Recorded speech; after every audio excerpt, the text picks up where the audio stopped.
Lessons every artist can learn from Pablo Picasso.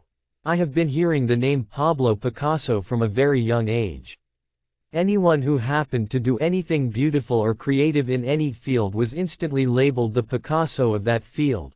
For example, when a chef prepares a visually appealing and tasty dish, the chef is often deemed the Picasso of cooking, and his dish would often be praised as an absolute work of art, like a Picasso masterpiece. Such comparisons are not just limited to chefs, but to every other field where some sort of creativity and imagination is involved. The reason for this phenomenon is quite simple actually. Picasso's name has now become synonymous with creativity and innovation in brilliance and skill. His name symbolizes what is good and important in art, what it stands for, and what it represents. And so, when one eventually achieves such a status in life, it is only natural for everyone else to associate progress and greatness in any field with such a person.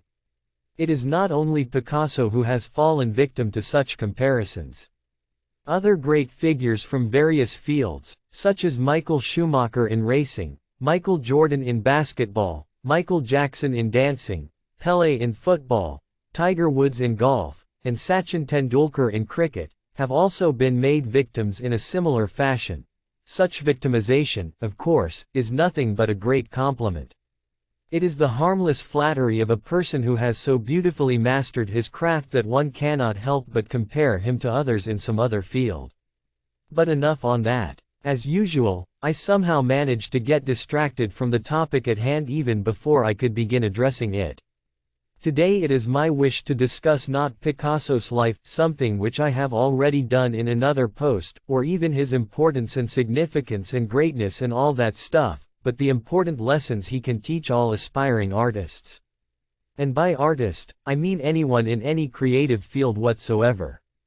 You know who you are. Now, ladies and gentlemen, allow me to explain what exactly I mean by that.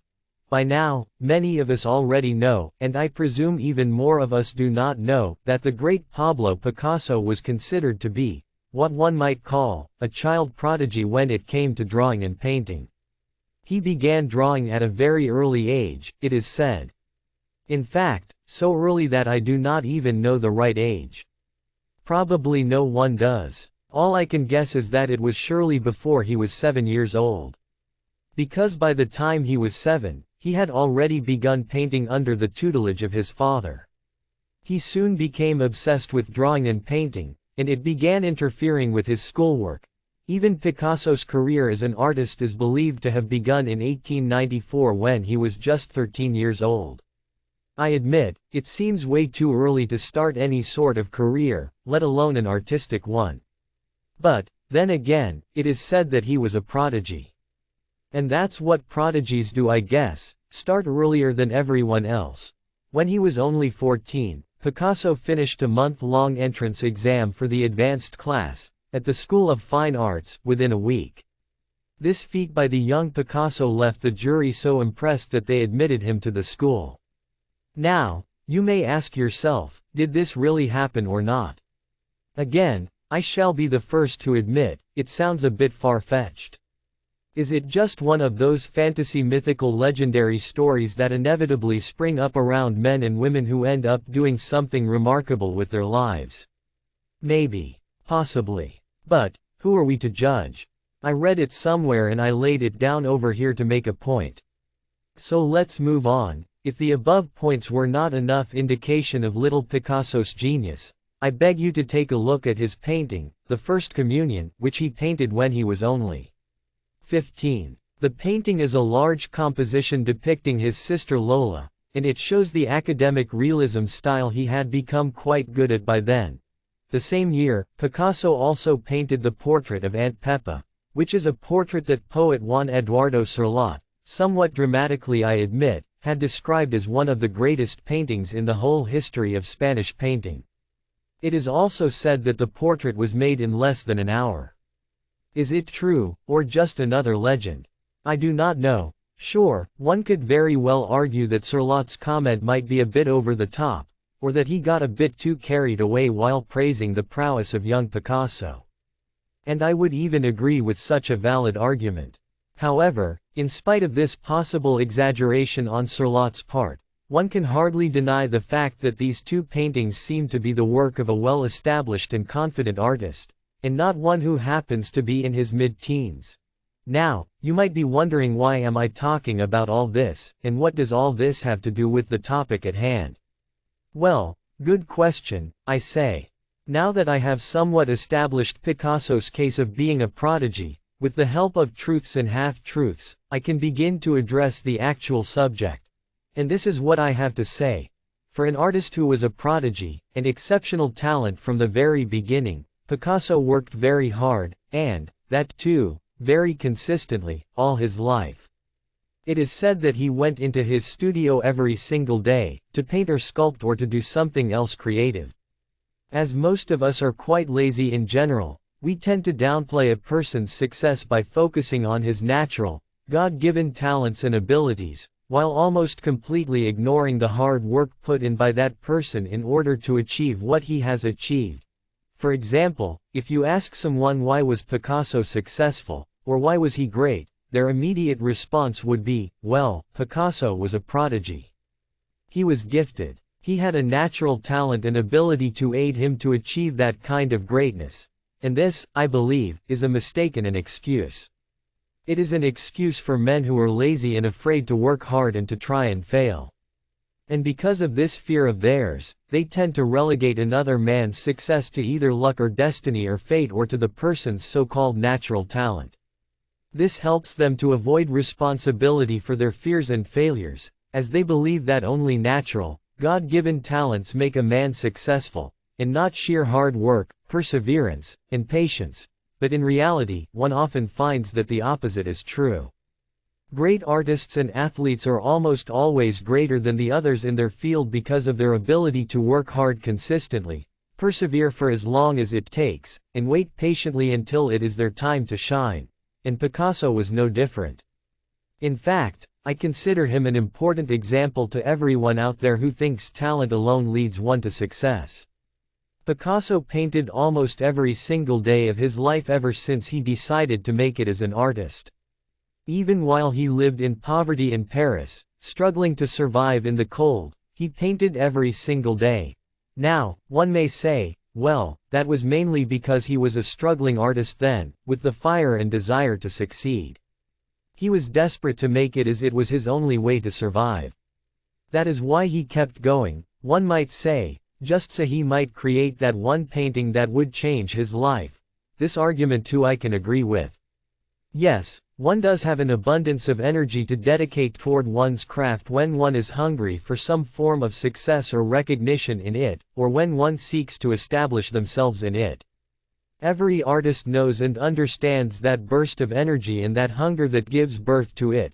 But, even if that is so, Picasso never really stopped there. He never stopped his daily painting even after he had created and exhibited his breakthrough painting, Les Demoiselles d'Avignon, which changed his life. He did not let the success hamper his productivity and output. Picasso notoriously kept up his rigorous routine until his very last days. He dedicated his life to his craft, to art, spending hours every day in his studio painting and sculpting, even when he had become Picasso the brand, the most expensive artist in the world, and the greatest artist of his era. In short, he kept at it, never looking back, never merely relying on his so-called natural talent, and never taking what he had for granted. He continued to put in the hours as a true master does, sacrificing everything else at the altar of his art, and that to me is inspiring. For it is difficult to imagine how an artist as successful as Picasso never cared to slow down and relax, take a step back maybe, and look behind and be proud of what he had achieved. It never ceases to amuse me how he was able to remain so productive and consistent in his output. It was only much later that I realized that it was that very routine, rigorous, and demanding, that kept his creative juices constantly flowing. It was his discipline that made him a truly great and prolific artist, just as in the case of other great artists such as Michelangelo and Henri Matisse. Think about it for a second. Did he really have to keep up with that routine of his until his last days? Surely nothing drastic would have happened if he would have taken a break or slowed down. Or maybe just painted when he felt inspired to do so. Was that rigorous discipline required? The answer to me is obvious. Not only was it required and necessary, but I believe it was of the utmost importance. It was that discipline, that consistency, that habit of working daily at his craft, that made him the creative genius that he was. It was not some supernatural, God-given talent, but good old hard work and discipline, which is the classic, time-immemorial recipe for success. Just like how a writer can avoid writer's block merely by showing up at his desk every day to write and then writing his heart out, regardless of whether it comes out good or bad, the same, no doubt, works in the case of any artist, I believe. Just showing up every day and sticking to one's routine can ensure that one's creative juices will keep flowing, thereby allowing one to be productive every single day. It is that discipline that leads to the formation of a habit, which then ensures creativity and productivity in any artistic field. Basically what I am trying to say is that just showing up is half the battle won. Now, this is just one of the lessons we can learn from the great Picasso, which is to work at your craft every single day, and be dedicated to it, which will, in turn, allow you to be consistent in your output. In the long run, and the long run is all that matters in life, hard work beats talent. Without hard work and consistency, one will go absolutely nowhere in life no matter how naturally talented one is. It was that insane dedication to his craft that led Picasso to create around 50,000 artworks in his lifetime, which is significantly more than any other artist of his time, thereby making him one of the most prolific artists of all time. Now, I must admit, I did beat around the bush a lot so far. I probably repeated myself multiple times and went around in miserable, never-ending circles saying the exact same thing either directly or indirectly. For that, I would like to beg your pardon, for it is a serious illness of mine that I just cannot seem to get rid of. And now that I have apologized for my lack of direction and straightforwardness, allow me to torture you with those same mistakes in lesson number 2. The second lesson that the great Picasso can teach us is perseverance. A quality most of us tend to lack. And to learn this lesson, we must go back to the time when he was a struggling artist in Paris. And don't worry too much, for this will be a short lesson. Not because Picasso did not struggle long enough and hard enough, I am sure he did both, but because I do not have much content on it. I hope you excuse me for such frankness. Picasso moved to Paris in 1900, aged 18, as an aspiring artist. He arrived there with barely any money or contacts to help him survive. He began sharing an apartment with journalist and poet Max Jacob, who became his first friend in Paris. The two of them lived in severe poverty, with Picasso religiously painting during the night and sleeping during the day. There were times when they were so cold and desperate that Picasso was compelled to burn some of his old paintings in order to keep their apartment warm. Picasso lived this lifestyle more or less for the next 7 years until he created Les Demoiselles d'Avignon in 1907. Interestingly, the painting was only exhibited to the public in 1916. Now imagine. Most of us, you know who you are, would never have lasted 7 years in that struggle against poverty, while remaining productive at the same time. Most of us would have become discouraged and given up a year into the struggle. A few would have dragged it out for another year maybe and then given up. And even fewer of us would have continued to struggle 3 years or 5 years or 7 years in. We would have lost all hope, become disappointed and demotivated and disenchanted with the whole struggle to make it. And that is the truth. The absolute truth. How much longer do we have to struggle? We would have asked ourselves. How much longer could we go on like this, struggling against poverty and failing to survive? Eventually, doubts would creep in. We would begin to question ourselves. We would let ourselves be defeated. We would stop believing in ourselves. And, worst of all, we would stop working on our craft, and stop being productive. In short, we would fail to persevere. This, you must admit, would no doubt be the fate of most of us. And that was exactly what Picasso did not do. He did not give up. He did not lose all hope or stop believing in himself. He did not fail to persevere. He kept going. Did he have no self-doubts, you wonder? I am quite sure he did at some point or the other. But that did not stop him. It did not leave him hopeless and useless and unproductive. It did not stop him from working on his craft, putting in the hours, and improving at it. He persevered until he eventually made it. This is another important lesson all aspiring artists can learn from Picasso.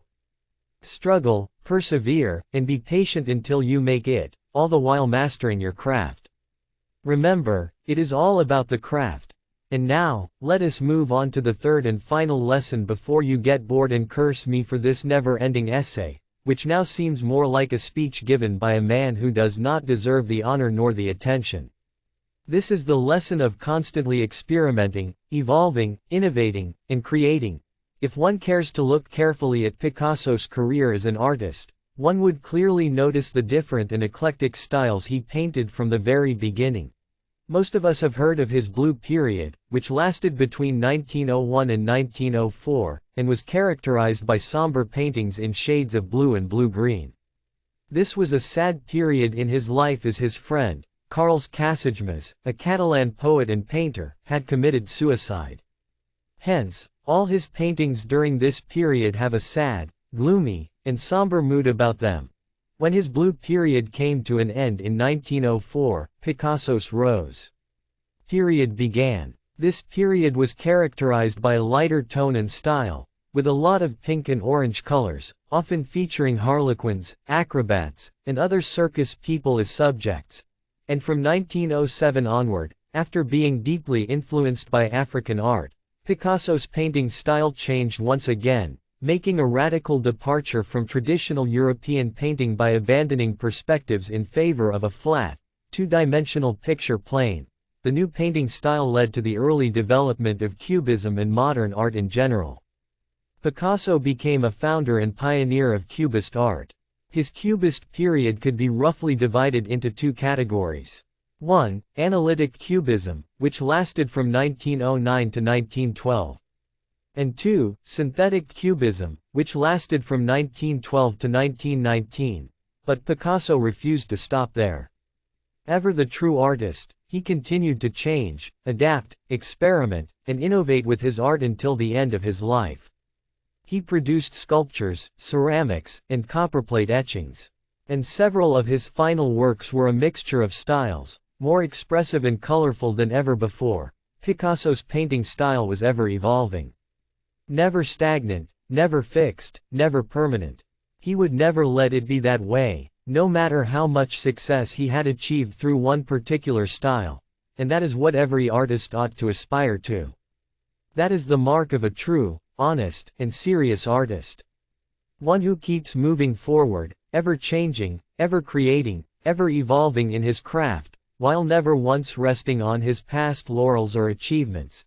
It is exactly because of the above-mentioned reasons that for me, personally, Picasso shall always remain one of our greatest artists and creative geniuses ever.